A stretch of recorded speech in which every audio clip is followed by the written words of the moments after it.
Hello, and welcome to the Yoga Teachers Talking Yoga podcast. Today, my guest is Robyn Lynch from the Perfect Health Centre. Specialising in ayurveda, yoga and transcendental meditation, Robyn is a prolific teacher and guide.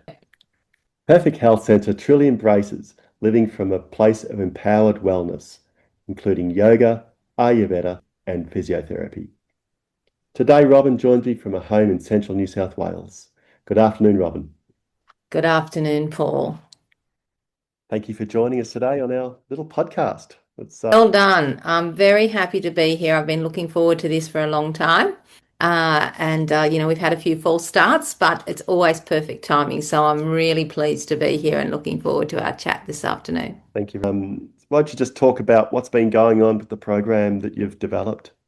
Yeah, thanks, Paul. So my work has been, I think, like everybody's work, a process of evolution. And I have realized that actually most of my work, or all of my work, is really about empowerment. From the time that I was a school teacher, I used to teach nutrition and fashion. And my goal in that was to empower those students to be able to look after themselves and to be able to live and express themselves in the way that they wanted to. And I didn't realize that until recently, that this long line, this long thread through everything I do has always been about empowerment. And yoga is certainly part of that. We know when we know how to look after ourselves, and yoga gives us so many tools in that way that we become empowered. And as you said in the beginning, it's empowered living. That's, the big umbrella, being able to have the tools to choose how you want to live your life. So in the last, I suppose this year really, I have been evolving all of my programs and my teachings under the heading of empowerment, whether that's empowered living, empowered meditation, empowered retreats. So it's all about people gaining tools and practices that can support them in not only living a better life physically, mentally, all the things, but also in the tradition of the Vedas, to then go through the birthrights. And the fourth birthright is actually moksha, which is freedom or emancipation. And that's where we're all heading.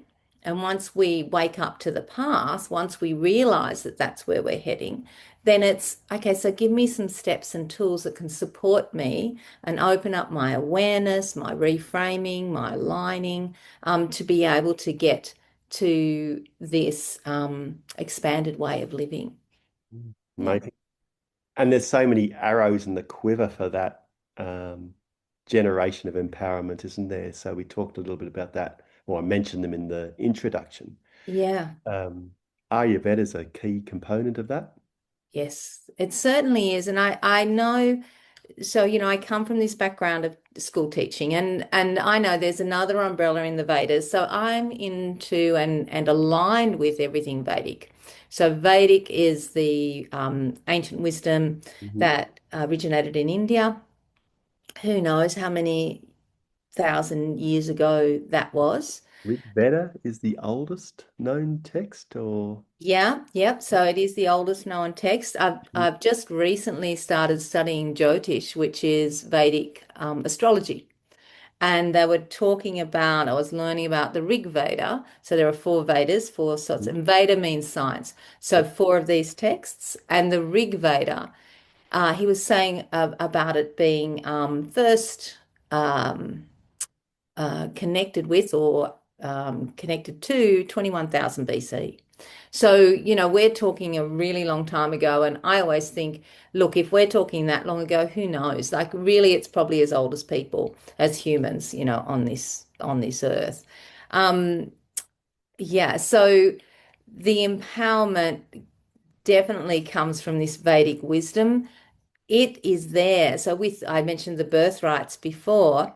when I started studying Ayurveda, and this was a little bit further down the track, um, I had this moment, and it was one of those wake you up in the middle of the night and get you out of bed moments where you wake up and you go, there's something I'm supposed to get out of bed for, no idea what. And it came to me that I was supposed to have a look in the Charaka Samhita, which is the Ayurvedic, one of the ancient Ayurvedic texts, like one of the most well-known ones. And there's 8 volumes.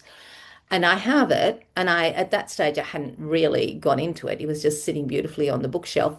And I thought, well, okay, 8 volumes, where do you want me to look in this? And I didn't really sort of get a direction, so that we'll just start at the beginning.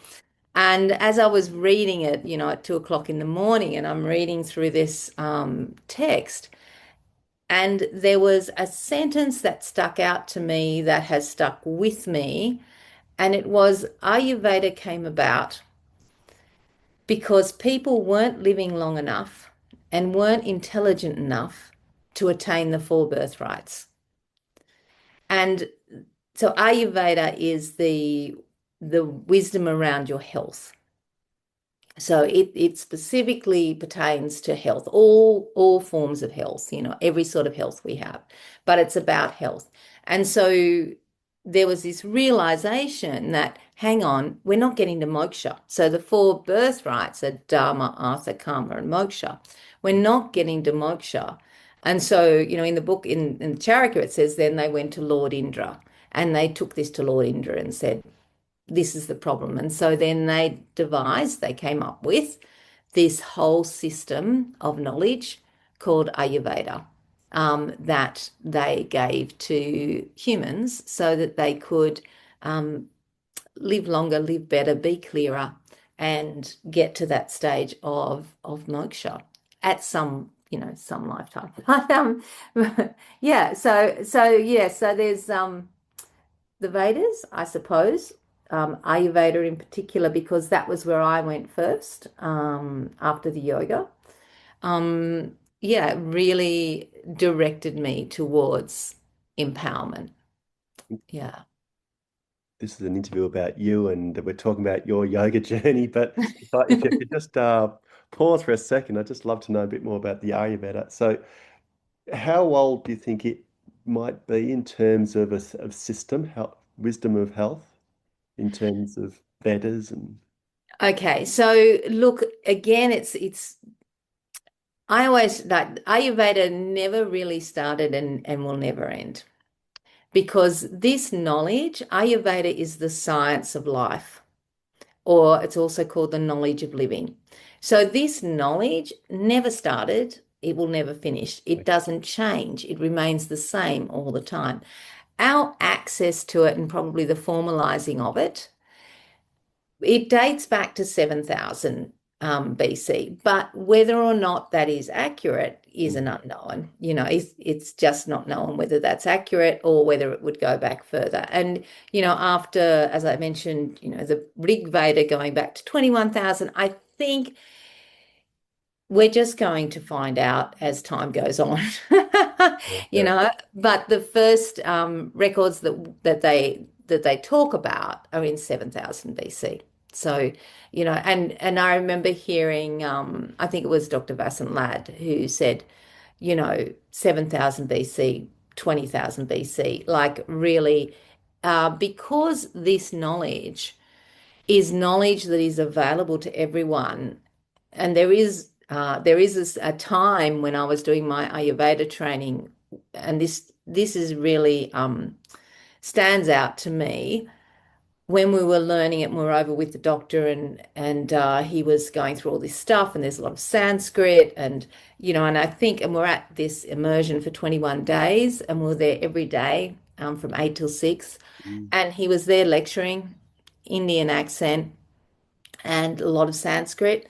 And he's looking at us, and all of a sudden he stopped. And I think we must have just had these really blank looks on our face. And he said, you don't have to learn this. He said, you already know it. You're just remembering. Mm. And for me, I went, oh God, he thinks I've done all the reading. I haven't done all the reading. I think I'm not remembering. I haven't read this. A little bit further inside, Robyn. Yeah, yeah. It's like, and so, and I know, that was in a, very green state of not quite waking up, still very asleep. And, now of course it's like, oh, we're all remembering. And that was all. Like the people who were around in whatever BC it was, they were so aligned. Nothing, we have so much that stops that alignment. But they were so aligned that the downloading, the connection with this science, with the Vedic wisdom, was instant. They were looking at the stars. They were, so aware of the movements and the changes and the sounds, the primordial sound meditation, which I teach, that they were able to detect the change of the vibration, the sound of the vibration would change every 4 to 6 hours, and they could detect what that sound was. Imagine that now. There is no way we could hear that sound. So their access, they were so aligned, their access to the wisdom certainly was this, remembering. It was an immersion in it. And so for us, we still have the ability to remember because it hasn't gone anywhere, it hasn't changed. And that's where meditation, comes in and being in nature. So the more that we are aligned, the more we go within, the more we wake up, the more we connect, and we just keep up spiraling on the journey. 117 beaches. So yeah, it's pretty amazing. And then, they mapped it out and then they did this big map about what sound would be vibrating at what place in the Mhm. world, Yeah, according to the longitude, latitude at whatever time. Like that's it's right. incredible. You think, Yeah. oh my gosh, we would need a very fancy computer program Mm. to get us to do that. That's right. Which is probably what something you might draw from now. I don't know. Yeah, we But, do. That's where we get it from now. It's been put into a computer program and that's where we get it from. However, this and the knowledge that they were able to access, um, it's we are just coming to that knowledge in our scientific research now. Like, we're still waking up to this stuff. And particularly in Ayurveda, um, the health or the healing, benefits in Ayurveda, we still haven't got that in our scientific world, how we can heal people or how people can heal themselves, really. We still haven't got that, and we're handing our healing over a lot, yeah, and looking for things that are outside. Um, band-aid fixes yeah, or band-aid mask fixes. something, take Yeah, a pill that'll ease this, but it doesn't do anything. Whereas the Ayurveda is really feature it's vibration energy system upwards. yeah. It's the way And I there like is to consider it. Yeah, that's exactly right. And it's knowing that our body is the best pharmacy there is. Hmm. Our body can make any chemical that we need. So, we have all these farm pharmaceutical companies, but actually our body, when we the problem is we need to be in alignment. Hmm. So we need to start healing ourselves and do this healing progression. So this is the empowerment, the empowered living. So the more that we come to that, the more that we can access the self-healing, which then allows us the self-realization. Yeah, but our body is so clever. Mm. It can make anything we need. It Mm. can fix anything. And I think, that's a really bold statement. That's And that's because good it's faith. so bold, it is taken as, well, that can't be true. Yeah, that's right. Yeah, Yeah. yeah. Or not wanting it to be true because Not wanting it we've to be got true. entire societal structures built Mm, around care and nurture and well-being mm, and all the rest of it that yeah. wouldn't be there otherwise. So Mm, um, mm, mm, in India, they talk about um, length of Brahman or the length of what Hmm. it is. It's an enormous number of years. Mm. Is there a circularity or a mandala effect in that time scale to what we're sort of talking about here? 21,000 years is but a blip, and Yeah, yeah. is there a I greater actually couldn't, cosmological? there would be, but I can't speak to that with great Yeah, authority yet. But there would be. And that's what I love about, like, this is the whole empowering thing. yeah, It's like, totally. oh my gosh, the more that we find out, the more it supports us in our waking up, in our journey.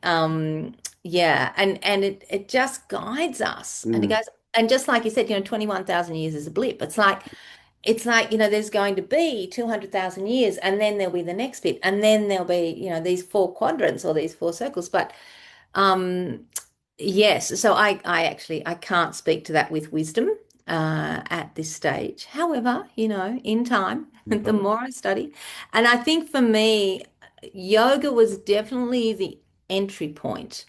So once, like my yogic journey, I started yoga kicking and screaming. Like I was 20 weeks pregnant with my first child. I was teaching at the gym at the time, teaching step and all those things back in whatever that was in 98, 97, 98. And I was, running and all that stuff. Anyway, and I started doing yoga because you should do yoga when you're pregnant. So I started doing yoga, and as I said, I really went to a kicking and screaming. It's like, I don't want to do it. It's too slow. All of those things that you hear everybody say. It was uncomfortable. We used to have to sit. I did it in a hall here, and it was a wooden floor, and you were sitting on the floor, and the beautiful yoga teacher, she would start every class with 20 minutes of meditation, sitting on this wooden floor with no supports, no anything. I was 20 weeks pregnant. I was probably as tight as anything anyway, because I was doing all this, exercise. And I was so uncomfortable. I have never been that uncomfortable, What a and I way to was sit start. there. Yeah, 20 minutes. And I would find every excuse to get up from that meditation. I would arrive late. And I used to think, well, if you're pregnant, I think you're allowed to go to the toilet. So, I would just be, and my back would be hurting. Anyway, I stuck with it. And I know that there was a more powerful force that was holding me there. If it had just been me, I wouldn't have stayed. So I stuck with it. And, even after the birth of my first child, I went back again. It was just once a week because it was a community class once a week. And I kept doing it and, still not loving it. And I'm really not sure why I was going back. And there was some point where I realized, and this is like I have the very strong memory of this. Driving home, we lived on a property out of town, and I'm driving home, and it wasn't from yoga, it was just in general driving home. And I realized that I wasn't thinking about anything. I wasn't thinking about what had happened before. I wasn't thinking about what was happening in the future. I was purely in the moment. And it was this, and when I realized, I went, wow, that's unusual. Like, that's not something that I'm aware of myself experiencing. And it was sort of from that point where I went, I think there's something more in this. You link the two together. Yeah, yeah. Oh, I why, thought, why am I thinking about that? I'm yep, doing that again. yep. I thought, I think there's something more in what I'm doing, because that was really, that was what was changing my life, I think, this awareness. And the other thing, once I started to wake up to yoga, and this was, 1997, 98, 99 into 2000, just from then. So we didn't have the internet, we didn't have all that stuff. And so I would go, and also I live in a town with 8,000 people. So whenever I would go somewhere else in a big town, to go to Sydney, wherever else, I would go to bookshops and I would buy whatever books I could find on yoga, Wow. anything I could find. And at that stage, there wasn't a lot. I don't know if it's still there. There was a really good shop in Sydney, right in the heart of town. I'm trying to remember what street it was, but it was right in the heart of town. It was sort of down the Chinatown end, and it was this bookshop that was like everything yogic, Vedic, all that sort of stuff. And I remember someone telling me about it and going in there and just feeling like I had, fallen into Wonderland. It was amazing because I would go into bookshops and there would be three yoga books. And so I'd buy them all, go home and read them.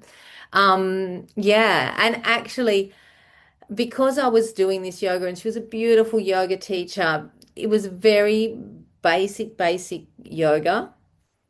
And I kept thinking, I think there's more. I think there's more. And I'm buying these books and whatever else. And then one day, and this is like a huge turning point in my, I suppose, my asana work and my understanding. So this linked it up with Ayurveda as well. I went into a bookshop in in Bathurst. It was the ABC bookshop in Bathurst. And in the throwout section, where they have the tub and they have all the things that are for sale, there was a double cassette of Shiva Ray yoga. So Shiva Ray is a teacher in the States. And I bought it because I bought everything that I saw. So I bought it and I took it home and it was a cassette. So it wasn't even, it had a little booklet. I don't know if remember those, sometimes we'd get a little booklet that went inside it and you would get it out and you'd open it up and it'd have like all the bits. This double cassette of yoga asanas. Now, Shiva Ray, with a name like Shiva, it's going to be something. She was like, she spent a lot of time in India. She was actually married to an Ayurvedic practitioner. Now, her teaching, she talked about the five movements of energy, which I teach a lot when I teach yoga, the five movements of Vata. Mhm. Yeah. So, and when I'm hearing this and I'm going, oh my gosh, this is amazing. I'm fully waking up to this. It's like, oh, this is just exciting me, no end. And somewhere in here I went, I really, really have to learn a whole lot more. This is opening up a whole field of knowledge that I have no idea about. And again, it links to that empowerment. It's like this is stuff that when we know this, we can go that much further ourselves, that much deeper. And on every level, I think for me, I was really, before I came across yoga and then particularly Ayurveda, when the two of them together, they were the answer for me for all of the confusion I'd had and then, overwhelm about what diet, what exercise, what things should you be doing for your health. And just like I would have all the yoga things, I would have every book on diet and exercise and, every magazine, because magazines were big then, and all the articles and the well-being magazine and the trying to figure it out. And so for me, stepping into this pathway was so clear. It was like a light shining through everything. It was like, then I think about the doctor saying about remembering. This is really what it is. It's the door to remembering who I am and how it all works. All the tools are there for us. We just have to remember. In the right Which order. which is exactly, that's the first birthright, Okay. is Dharma. So the Yeah. first birthright Dharma. is Dharma. Mhm. So that's us actually fulfilling what we're here to fulfill. And once we open that door, once we start walking that path, which is about accessing our truth, it's an awareness, and and in that too, there's unlearning, because we take a path that we think we're supposed to take because we have learnt that this is what you do to be successful, or this is what you do to please people, or this is what you do because that will give you the most credit or make you the most money, or whatever, like we have all these reasons why we might go down a path. And we've lost this return to self, this intuitive knowing that is there for us. And when you talked about, we all have these skills, like we all have these talents, we all have these gifts. And I think it's like we're all the backpack guy on Jumanji, the little guy on Jumanji, and he's the backpack guy, and they're in some difficult situation, and the big, what's his name, the Rock, and he says, oh, what are we going to do here? Whatever's going on, and he says, oh, all of a sudden he sort of wakes up and he goes, I might have something in my backpack. Let me have a look. And he pulls out some great big gun or some, that obviously wouldn't fit in the backpack. And that's us. Like we came in with the backpack. We are the backpack guy, you know. We're there, we've got it all. It's just realizing. And he was going, well, what have I got on my backpack? Then I'm the backpack guy, there's nothing exciting about that. And then he realizes, oh my God, I've got everything I need, which is us. But we keep looking outside and going, oh, I can't do that. And we compare ourselves, and we have these ideas, or these, not even ideas, this focus on things that have nothing to do with us. But because we've learnt behaviors, then we think that that's supposed to be for us. This remembering and waking up to what it is we're here to do. And as I said, this is the first birthright. And once we get that, it actually opens the door to the other birthrights. And then we go back to yoga and Ayurveda, which gives us the wellness and the knowledge to actually take this Dharma and do something with it. Yeah.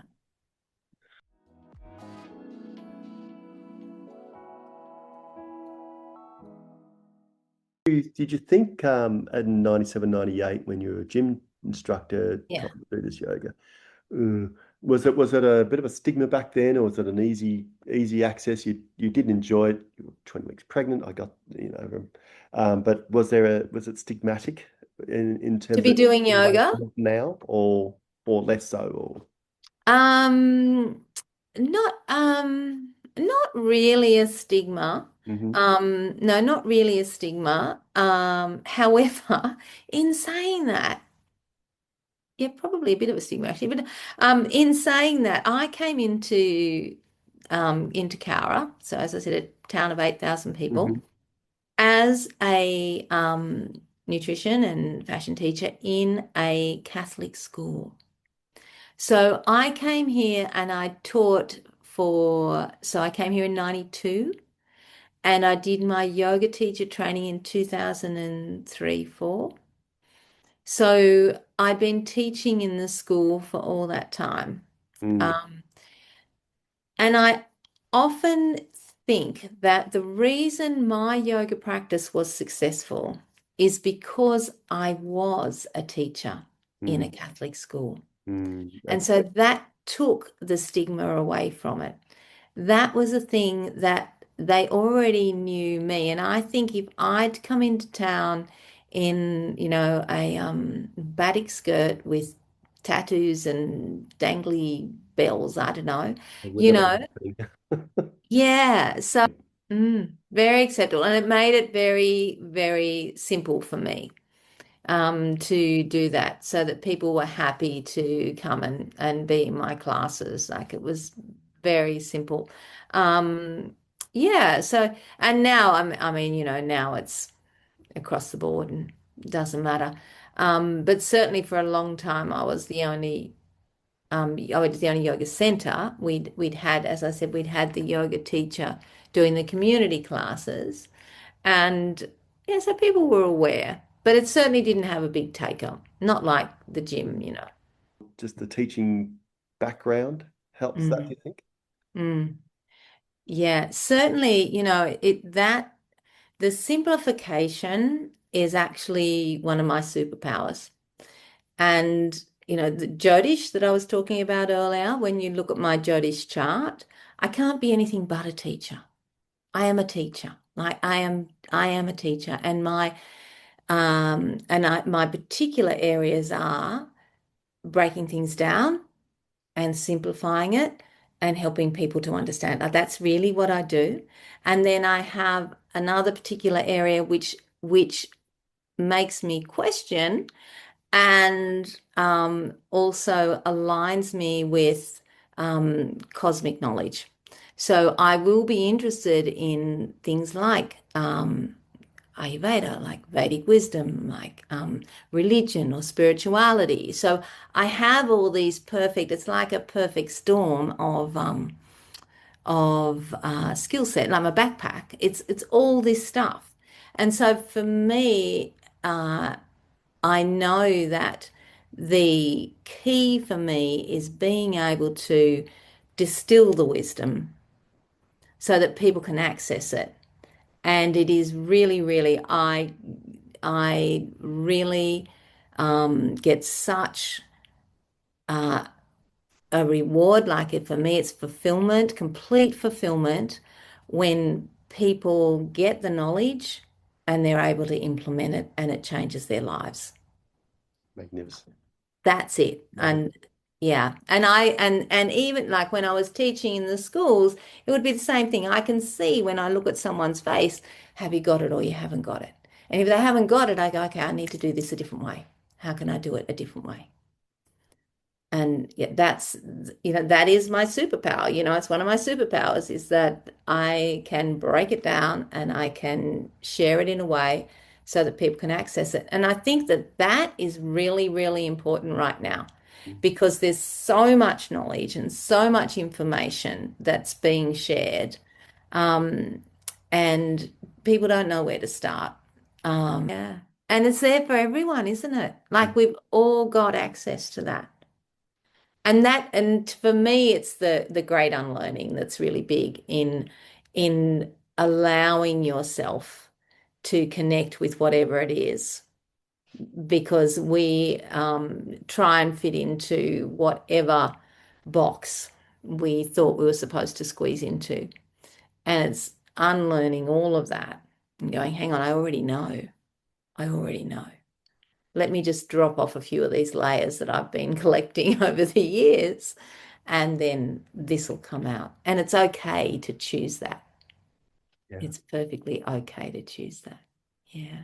And then from a physiological perspective, how much drops away Yeah. when you get to that Yeah. realization and your sacred truth that I Yeah. don't need to store all this up because so much emotion gets stored in the body, and then mental clarity to energetic optimizing Yeah. and Yeah. on you Yeah. go. Yeah.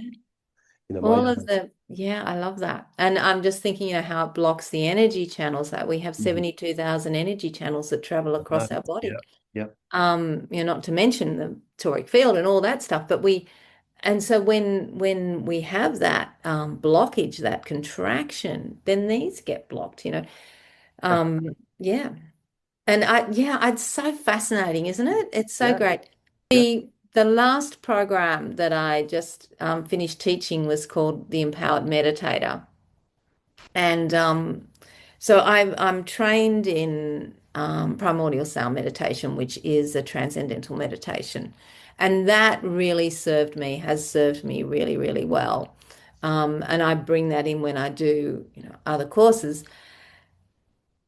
And now I've been able to expand that further to bring in more knowledge about what's happening energetically, physiologically to us, and how those two work together when we meditate. And that's been game changing for people. It was game changing for me when I uncovered it, but game changing for people when they learn it. And the empowerment and transformation that people have then said that they've experienced. I just had someone yesterday saying, who was in the program, she said, did you say that someone wrote 3 books? They said they wrote 3 books from that last program. And I said, yeah. She said, that's amazing. I said, yeah. She said, from that program, she was able to access three books of knowledge, and she does work with goddesses and stuff, and it just all downloaded for her, and she was able to do these three books. And people,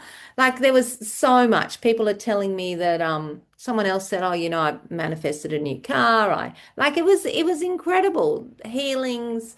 Yeah, it was amazing the things that people, yeah, because there was the knowledge, the understanding, the ability that went with that. So how can I do these things? Like, how can I, knowing that your chakras actually can move out of alignment, and like they can be right anywhere, they can be anywhere. And so we actually need to bring them back in. And how do I bring them back in? And how do I keep them there? And what is going to happen if this chakra is over here? So this is the empowerment. The empowerment is the knowledge. Some people don't even realize they have chakras, but people that do, then showing them pictures and going, this is what it looks like when they can take a photo of where your chakra is. And it's over here. Now, oh my God, and we can actually, after doing these practices, you can bring them back in and you'll feel it. Mm. And that's why I think, Mm. Scale. why aren't we connecting with this more? Because Yeah. the knowledge of of what is available to us, the precision of nature is, it tells us there's an intelligence there that's way bigger and better and smarter Right. than we can even, begin to think we are. Yeah. So why We don't we are it, access it? and yet we're it. And yet we are nature. So, and this, when we get back to the 21,000 years ago, Yeah. when they were saying, oh, and they wrote, this was when they date the Rig Veda back to is 21,000 years. So all of this information was brought together 21,000 years ago, the first book of the Vedas. And they were able to access all of that because, just like you said, we are that. And so, because they were so aligned with it, they were purely that balance of consciousness and creation.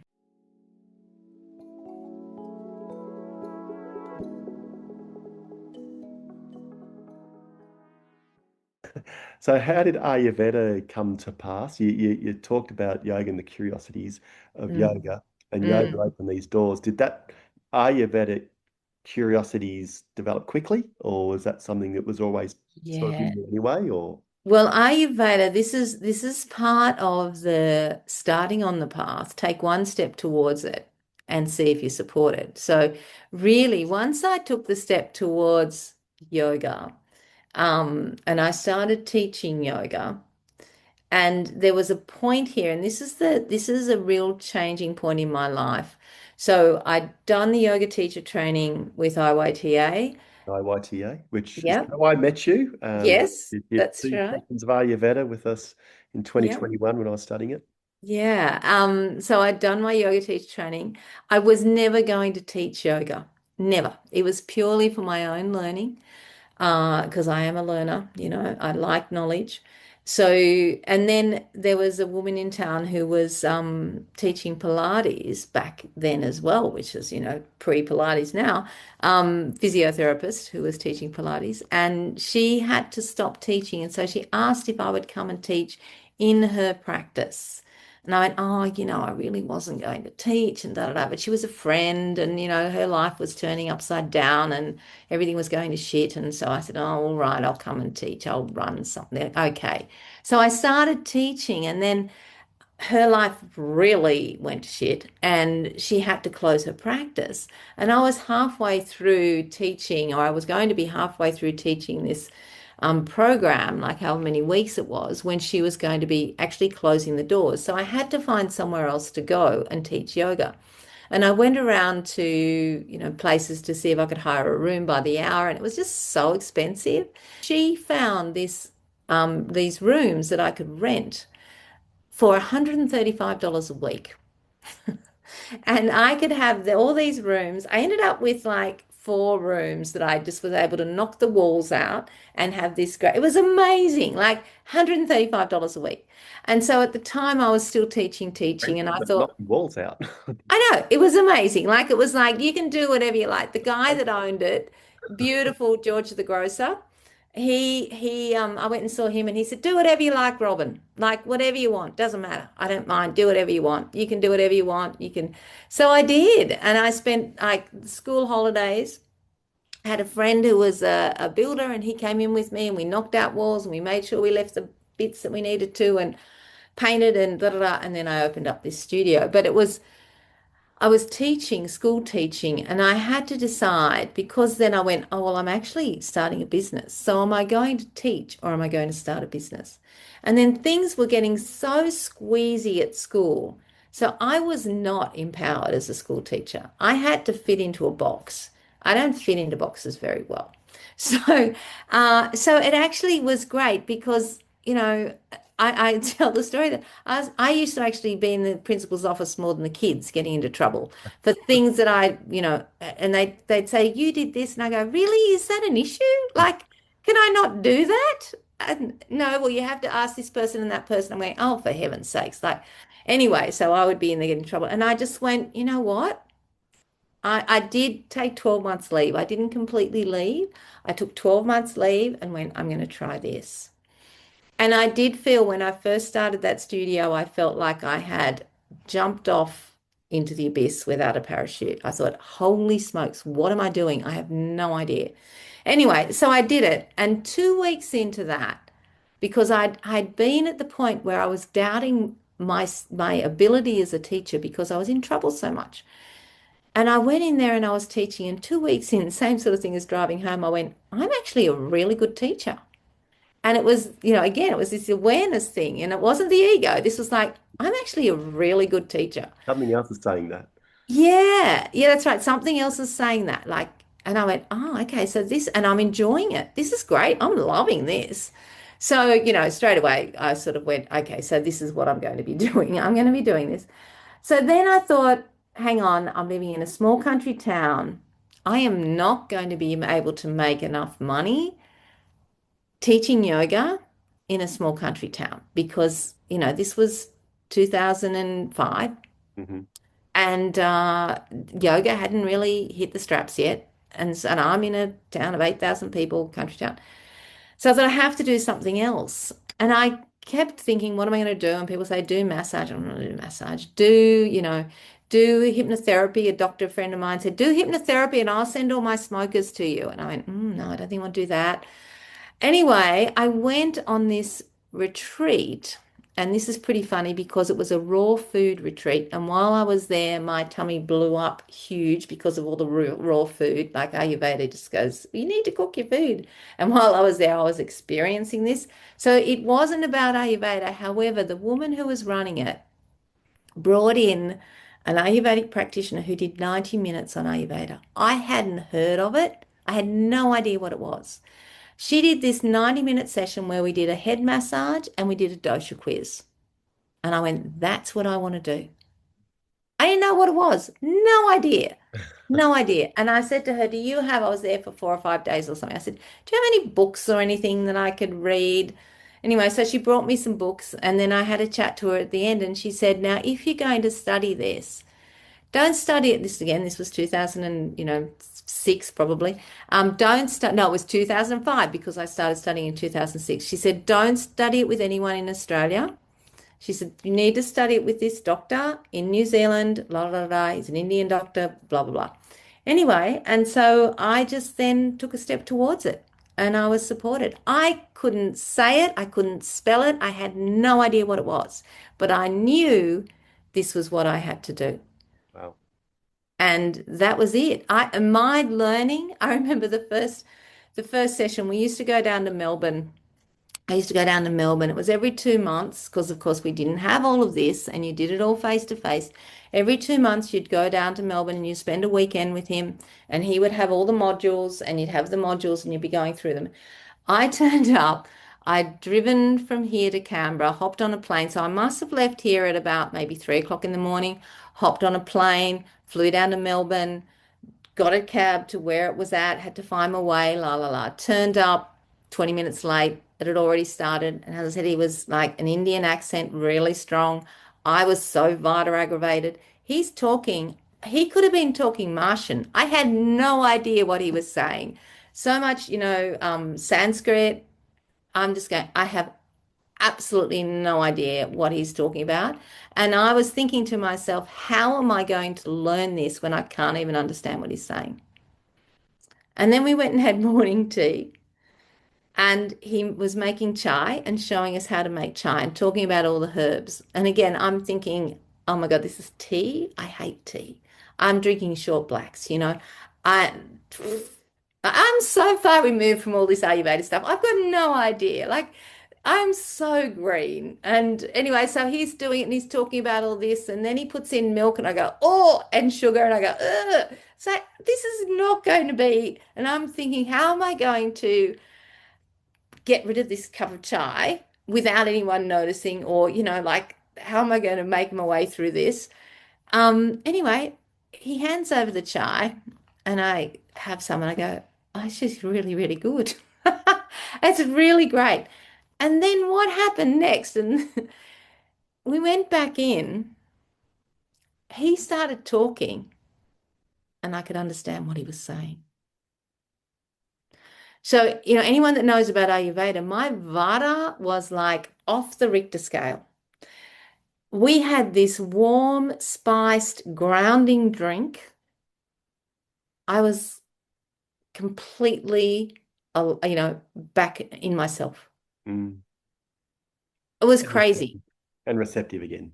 Receptive. It's like I Mm. could understand. It was so wild. I'm going, Mm. this is wild. I can actually understand what he's saying. And then it went from there.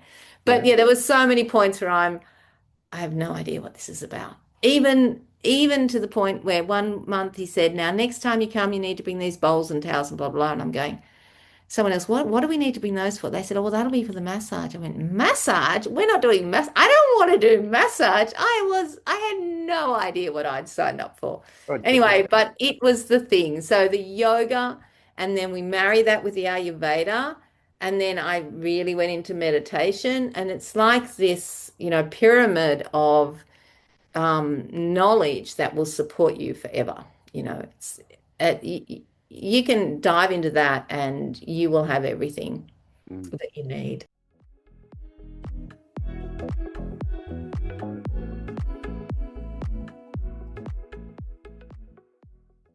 Can we mention him?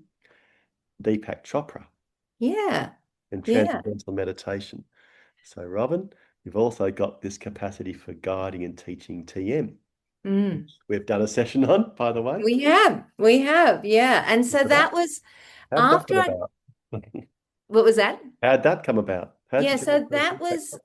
I had finished my training with the doctor. I was an Ayurvedic practitioner, and I am always wanting to learn, like always, what else? And it is all about, it's about me, but it's also how can I help and how can I serve? Like, what else can I share? How can I help these people? I had finished my training with the doctor. I was an Ayurvedic practitioner, and I am always wanting to learn, like always, what else? And it is all about, it's about me, but it's also how can I help and how can I serve? Like, what else can I share? How can I help these people? And it always has to be help myself first. Like, it's like I have to taste the The mask bitter on. stuff Yeah. before Oh, anyone else just does. put your oxygen mask on before you Yeah, help others. yeah, Yeah. always. And so I'd studied all that, and the doctor wasn't offering anything else, and I wanted to go deeper. And and so I started looking around at what there was. So this was 2011. Still, we're very new in all of this. Like, there's not that much around. And so yeah, so I'm Googling it. I think at this stage you might have been able to Google.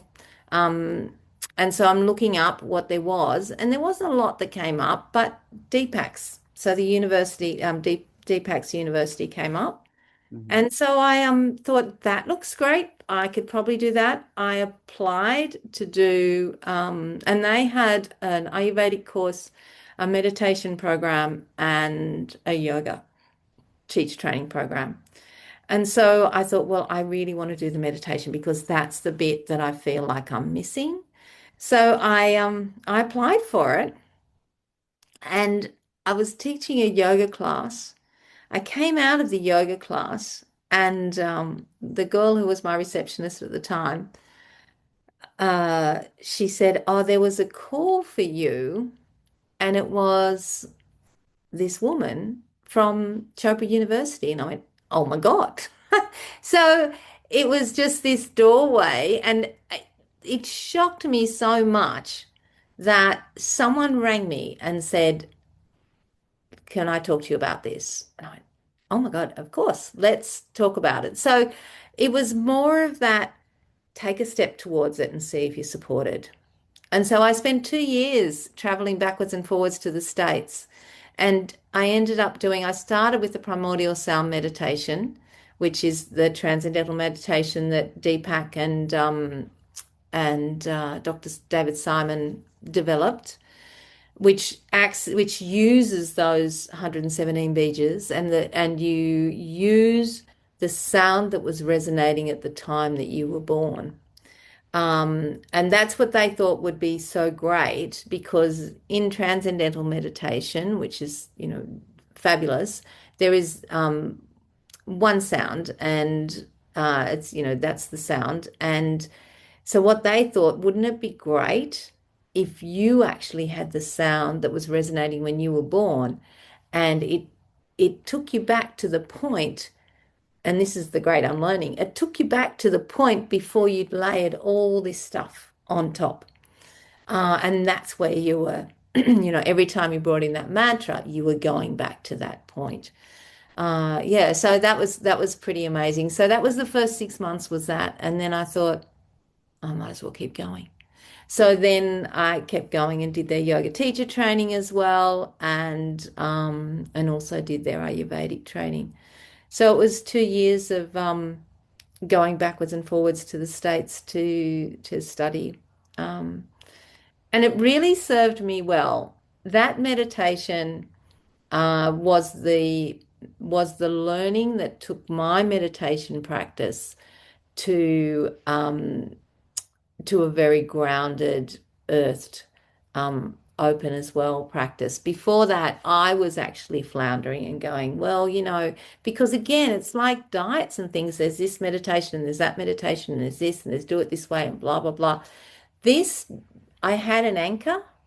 And then from there, I was able to understand meditation better and where these other types of meditation might come in.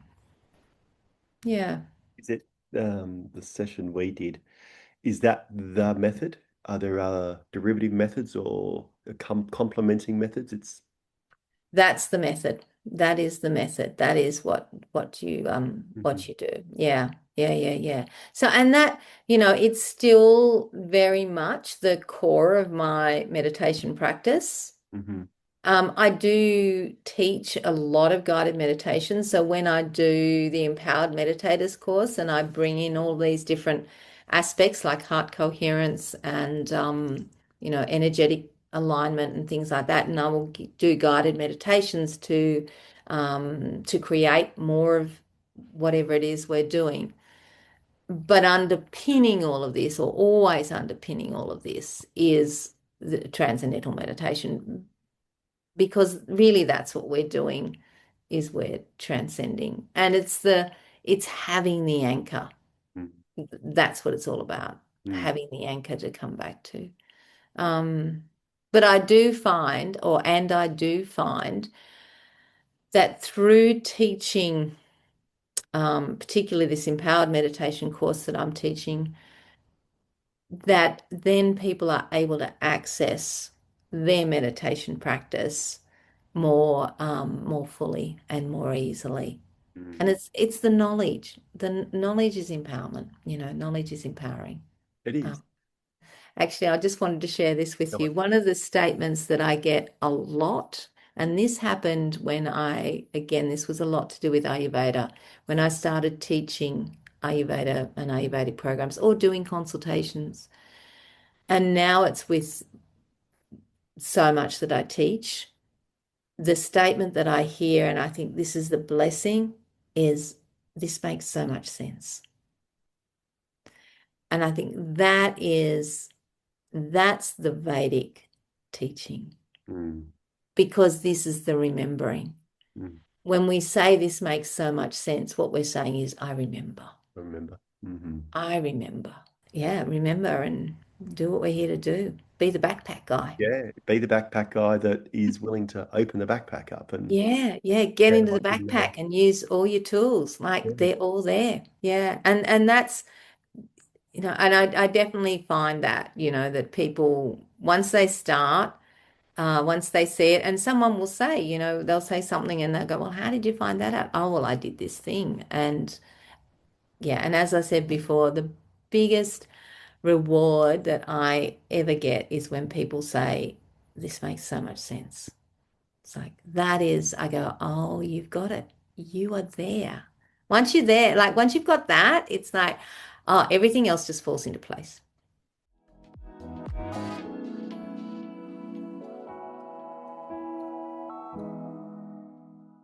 We've talked about that makes sense, and the light switch being turned on or the door opening. Mm. In people's stories and their yoga and their history and whatnot, there's been sources of those inspirations. And when you were buying every book that you could get your hand on, was there anything there? Was there one or two that inspired you to do more? Are there people that you know or work with Mm. or Mm. So or know about definitely, her inspiration to Robyn? yeah, definitely Shiva Ray. She was a big turning point for me. So getting that double cassette, like that was a huge turning point. That really spoke to me a lot. And then other teachers that have changed the way I do things and given me a lot of inspiration. Judith Lassiter was one. So Judith Lassiter was the creator, the inspiration behind restorative yoga. And I remember doing a program with her at was it YWCA, I think, in just near Hyde Park in Sydney. And just, that I did more things with it, but I used to say it's advanced relaxation. Like it was just to slow down and be still and do nothing, have as many bolsters and blankets and eye pillows and, whatever as you can, and don't move for 20 minutes. It's like, oh my God, this is what a wake up. So certainly that huge change, because we come from a culture that goes fast. Does And, and we applaud, we reward and applaud, applaud and reward people that go fast. And I'm certainly was a go faster. And so to open up another door to slowing down and to recognize the health benefits, the mental health benefits, all of the benefits of that. So that was a real turning point for me. And then another teacher that I follow and I love is Donna Fahy.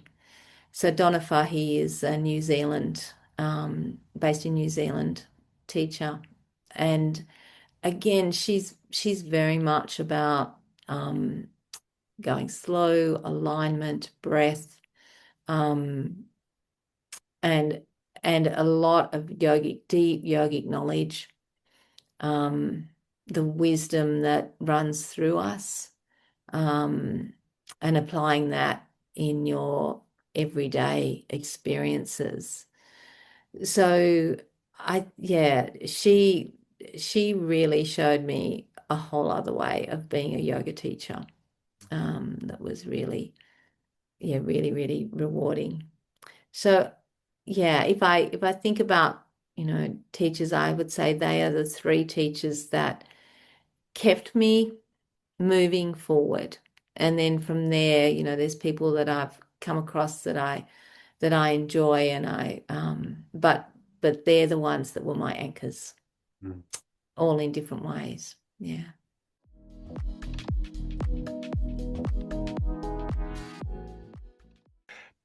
Is there a book in the offering in the offing for Robyn to write her own Certainly book? is. Oh my gosh. Yep, there is a book. There is a book. And I've just found out the auspicious date, which is called the Muhurta. So the auspicious date for starting, and this is, I have started writing a book several times. And I've never been quite sure what to write in this book because there's so much knowledge. But now I have what I'm going to write about. And I just got my auspicious date and time to start writing it. So yes, there will be a book. I am hoping, thinking, praying that this book will be about 2 years in the offering, and it will be the backbone of this empowered living that ties all of this knowledge together and gives people tools to walk through it. And then that's supported by programs, that people can hop into and do. Yeah. And whilst that's being written, Perfect Health Centre will continue to offer these services, and people within the communities you're in and surrounding communities benefit from. Equally, you do a lot of online work, I guess, Mhm. and I so do. you've got people dialing in from everywhere, or Yeah. that Yeah. I do a lot of right? online work. I I was in have, Sydney. what was that? I was in Sydney, so I Yeah, was, yeah, yeah, I do a lot of online work, and I take international retreats. And yeah, the programs, people just sign up for programs from wherever. I have particular programs that run all the time. I do a twice yearly cleanse. I do so it's seasonal with the equinox around that time. But because we have daylight savings, I do it like the one for the autumn equinox. I always do it after we finish daylight saving. And I do the other one after we start daylight saving because I think we get so out of whack with daylight savings that let's just start the new part in this more aligned state. So yeah, so I have programs that I offer over and over again, and then I'm refining all the time what I offer. Yeah, but I really feel that I can now see what my lineage is. I very much know that it's about empowered living, and that these are the core teachings that I have found valuable for people to be able to have that transformation in all aspects of their life. And this is what I've found is that it doesn't matter whether it's finances or relationship or health or dharma or whatever it is. Using these tools, people can, what I call up spiral, they can move through this progression to live a better, happier, more fulfilled, more awakened, more enlivened, more enjoyable life. Yeah, more empowered. beautifully done. Yeah. It's such a good message. Do you find the notion of empowered living resonates more with women or men or both equally? Yeah, look, definitely women are they're there, they're at the door. Um, Men, I think because we have been in this patriarchal world for such a long time, it's possibly, and your word is your wand, but could well take a little bit longer for them to come to the door and for them to give themselves permission to unlearn a lot of the stuff. I mean, they've been carrying this for a long, long time. Um, yeah, women are ready, and particularly, uh, particularly the new generations that are coming through. They're way more transparent. Like they just go, okay, so what else can I do, and and I see that with my children, um, but also, also the women who are now in their wisdom years. So these are women who previously probably haven't found the empowerment that people do now in their wisdom years. So we've got all of these women, 50, 60, 70, 80, 90, who are sharing their knowledge, which hasn't been valued to the, how it is now. So I think well, the doors, I think that the doors are really opening for the wisdom to come through, and it's really has to happen now. And I went and saw Marianne Williamson speak recently in Sydney, just a couple of weeks ago. She was speaking in Sydney, and one of the things that she says is to change what's going on, we have to create a tipping point of vibrational change. So it's not going to be a Jesus coming in or, any of that stuff. We're not going to have a guru who comes in and we're going to change the world. And she said, if someone like that comes in, they just get shot anyway. So, but what we have to have is we have to have these little fires, these transformational um, pots, so that we have enough of them that it creates a tipping point so that when we say a truth, like the body can produce whatever chemical it needs, there's this, you're right. That's absolutely right. I remember that, and that's what we have to get to. So people like you, people like me, our job is to keep the fire burning and, spread that fire, like just keep going. And for me personally, I see my role as teaching, sharing the knowledge, and then those people that I share it with to take it and to teach it and to share the knowledge. So, we have to be the ones that are then letting this knowledge go out, which is exactly what you're doing with your podcast. Yep. We have to be the ones who create the tipping point. We have to contribute to it and not hide under a rock, and not be scared. And yeah, Each bringing something to you yeah, that you're ready to hear at that time too. yeah, absolutely. And they were integral in keeping me on that path because, as I said, I came to yoga kicking and screaming. I had to have a reason. It had to make sense to me.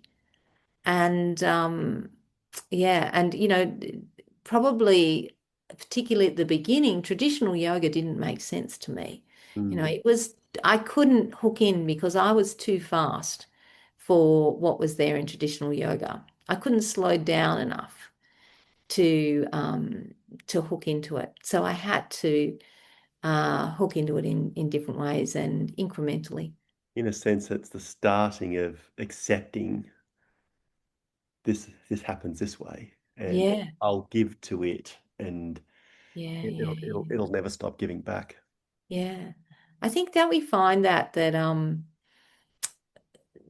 our pathway it's there for us, and if we're meant to take that path, there will be the perfect, next stepping stone. It's Mhm. like Mhm. whoever it is you need to meet, hear, experience, learn from, they're there. They'll be there, and Yeah, you will meet them yeah, if you're receptive enough to know that that's the right yeah, thing for you to be doing.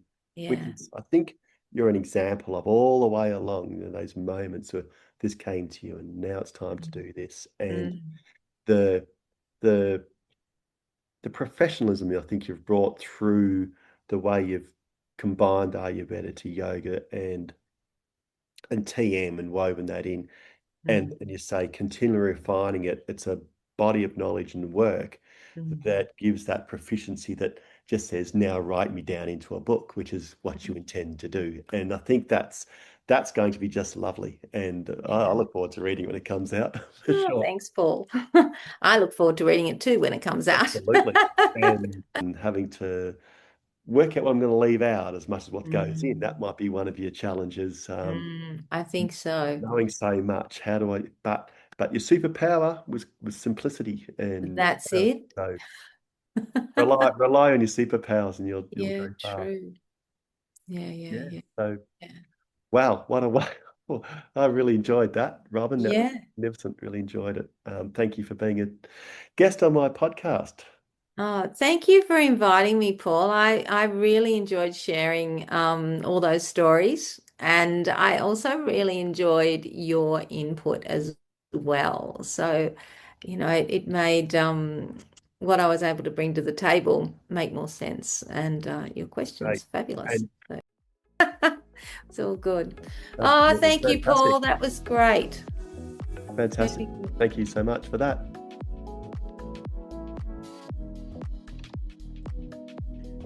We hope you enjoyed hearing about Robyn's incredible yoga journey.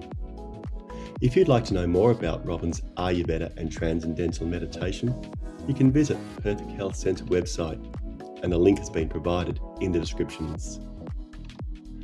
Our chat with Robyn on this International Day of Yoga brings an end to the second series of our Yoga Teachers Talking Yoga podcast. We're proud to have been able to bring you the stories of all our amazing guests and thank them for coming onto the podcast to share their stories, inspirations, and experiences. We'll now take a short break, but look forward to bringing you new stories from new guests later in the year. Until then, wishing you a happy International Day of Yoga and all the very best in your own yogic endeavours.